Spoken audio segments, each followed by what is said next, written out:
Hey everyone, and welcome back to the channel. So today, let's take a look at the 2026 Lexus RX500h F Sport Performance. This model is finished off in incognito, and the MSRP is just over $76,000. So there's quite a lot to go over for this hybrid from Lexus, and we'll start off with what this is powered by. Underneath the hood, you'll find the 2.4 liter 4-cylinder turbo. It's paired with that hybrid electric system, along with the 6-speed automatic. Combined, it pumps out 366 horsepower, 406 pound-feet of torque.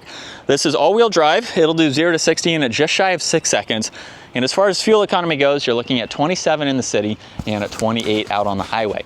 Now, as we work our way up front, you'll notice this has the latest hourglass design for the grille, where the upper section is body colored, and there's still that distinction, not quite as prominent as the previous generation, but there's also the Lexus badge, which is the sensor, forward camera, and then plenty of cutouts and parking sensors too. There's a dark housing for the LEDs with that prominent DRL. There's fog lights down below with the gloss black trim accents, which work their way towards the middle of the bumper there. And then you'll notice the lines coming down both sides of the hood, wrapping around the top of the grille there. Now, being the F Sport model, does have the F Sport tuned suspension. There's also the matte black wheels, body colored fender arches, and then gloss black for the power folding side mirrors, which have a camera and a turn signal. You'll notice more of the gloss black for the door handles. It's also on the window trim, the roof racks, and there's a full moonroof up top. Very nice flowing lines for the side design, and you'll notice that the trim accent from the windows has a very steep rake to it coming to the back here, where you still have a cargo window for better visibility from inside. Now, there's also the third brake light with a body colored spoiler. Wiper blade up top. Lexus is spelled out within that trim accent, going from LED to LED. There's a backup camera and parking sensors as well. Now, you can use the control on the key fob or the one underneath to gain access to the cargo space, where this has a good bit of space to it.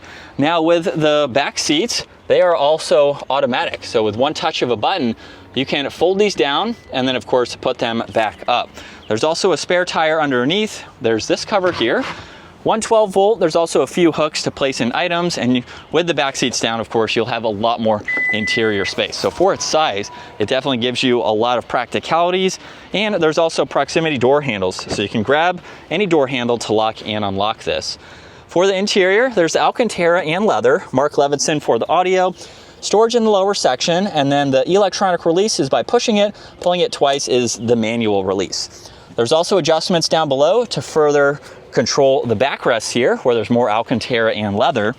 And then at 5'10", I have a good bit of space. There's storage pockets, vents, heated and ventilated seats, along with the temperature adjustments and some auxiliaries. And I have about 2 inches or so of headroom.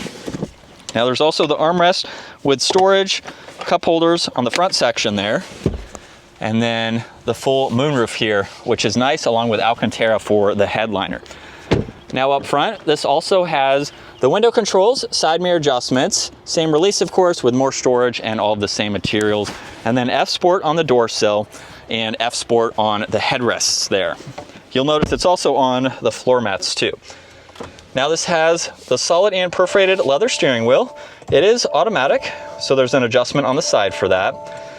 This has the dark gray paddle shifters, and then with all of the controls, you'll notice volume along with lane keeping assist and the cruise control setting. The rest are unlabeled. You will notice once you hover your finger on them, you can view this information on the gauge cluster and on the head-up display. So you'll notice currently there's the following distance along with the driving assistance mode. If I push the lower control, now we can get into the height adjustment for the head-up display and then toggle between information here. So you'll notice 1, 2, and 3, which is your meter display, and you can actually customize these depending on what you'd like to see. So you'll notice in the middle, we can go through some info. You can go to the right side and pull up some more. So really just depending on what you'd like to see. You can have 3 separate pages with all of this information to go through, just depending on the type of driving that you were doing and what you would like to see for the day. So it's nice to be able to go through all of those. And then it does take a second for it to exit out basically before you can go through the other controls. So I will let that exit out. And with the head-up display, you have your miles per hour, speed limit sign, what gear you're in. There's also the lane keeping assist as well. And so as we come back to this, it looks like you can actually push the lower control to exit out, which is nice.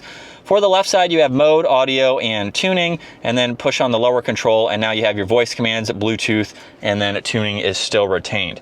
Now to the left, there's a little bit of storage. There's also the fuel cap release, the lift gate, memory seating adjustments, some gauge cluster controls, along with one air vent.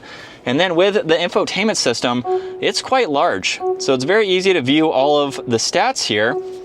You have quite a lot under vehicle too. So there's a few different driving modes. You can even customize one too and go through the suspension, the steering, and powertrain. And then you can also get into your seat control. You can fold all of the seats down in the back, which is nice. Driving assistance, where there's tons of standard safety features to turn on and off. There's also the active sound control, so you can turn on and off the piped in exhaust noises. And then there's some trip information, energy flow. You can look at the all-wheel drive system too. And then a lot of general settings to get into. With the vehicle customization, you can set this vehicle up to your liking by going through all of this. Now, still within the screen, there's the heated and ventilated seats, fan speed, temperature are the dials on both sides. You can also get into some more climate adjustments, along with basically your favorites and your frequently used. So you can quickly gain access to all of these, and then even get into the rear climates too, so you can adjust those as needed. Now there's volume in the middle along with some defrosters. This has parallel parking and 2 different camera angles when the vehicle is in park. So you can take a look at what's around the vehicle before you start moving, which is definitely helpful. There's vents underneath that, along with auxiliaries and storage. You get wireless charging with more auxiliaries and more storage. And then there's also one cup holder that you can make a little bit deeper depending on the drinks that you have. Now this is how you put it into reverse, where there's the backup camera, the top-down view, and you can adjust the guidelines as well. Now putting it into drive, if the camera system doesn't appear at first, you can push on view, but you can also use view to change that angle as well. So there's 2 different ones to look at, and you have the guidelines, the different angles, and even automatic. So at slower speeds, it will automatically pop up for you. Now from drive, just go straight back into the manual setting, and then there's also park too. There's auto hold in the e-brake, traction control, and an off-road setting, and the center armrest opens up 2 different ways. You have a lot of space, along with a lot of space in the locking glove box. There's also ambient lighting for this interior too. Garage door buttons are on the left, and then controls for the digital camera are on the right. So you can get that set up as needed. There's also a sunglass holder, dome lights, and controls for the sunroof and sunshade. And then here's a look at visibility. Very easy to see over both shoulders. And still in sport mode, second gear, here we go.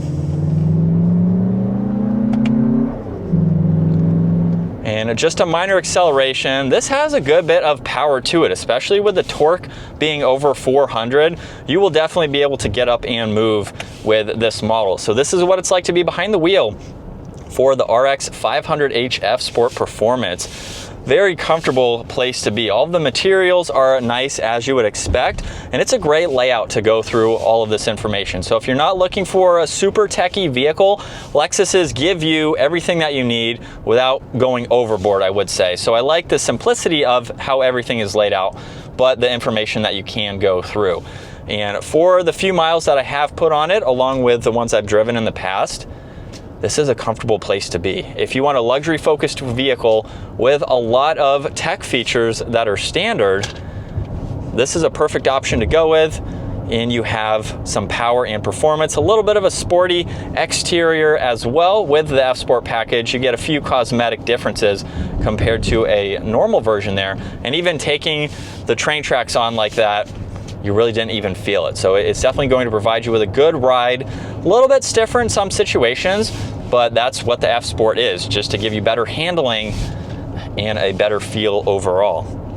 And as far as headroom goes, at 5'10" up front, I have about 2.5 inches, and this is a height adjustable seat. Looks like that is all the way down. So you can be slightly taller than me and still fit comfortably. You have plenty of room for your back passengers as well.